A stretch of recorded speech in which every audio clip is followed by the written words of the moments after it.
Survival tonight after a horrific crash on I-83 last month.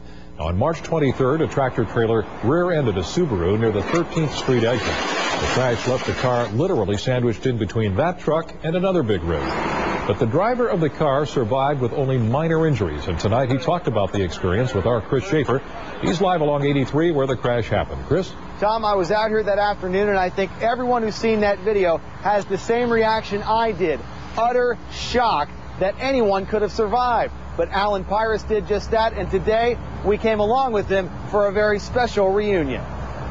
Surveying what's left of his Subaru. That was the most ungodly crash and noise I've ever heard in my life. Alan Pyrus remembers what he thought that day when he looked into his rear-view mirror. It was pretty clear that I wasn't going to be able to stop. He was coming at me at a good clip. A tractor-trailer slammed into Alan's car from behind, driving it into another big rig. The way things were crumpled around, I was pretty much pinned. But amazingly, Alan only had minor injuries.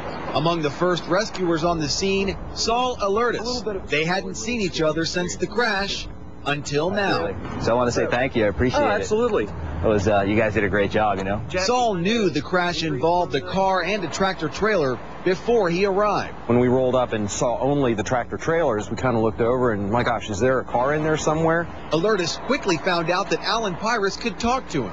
Fire crews still had to cut him out of the car. It's just amazing that he's standing here, but just because of the damage, that he's just a lucky man. Lucky and well aware that if anything had happened differently that day, he could have been killed. So I definitely feel lucky. I feel like there's obviously a purpose that I'm here. I'm not sure what it is, but I'm not going to be lax trying to find out what that is. This is the third time Alan has visited the junkyard to see his car. The first time, an employee came out to meet him. He wanted to shake the hand of the luckiest man alive.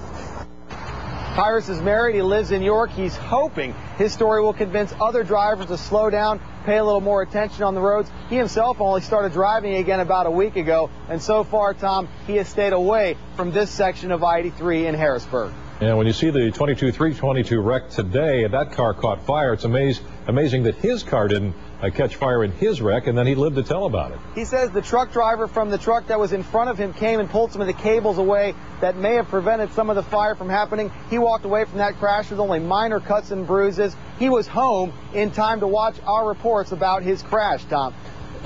Unbelievable, Chris. Thank you. Chris Schaefer on I-83 tonight. And now that the primaries are over,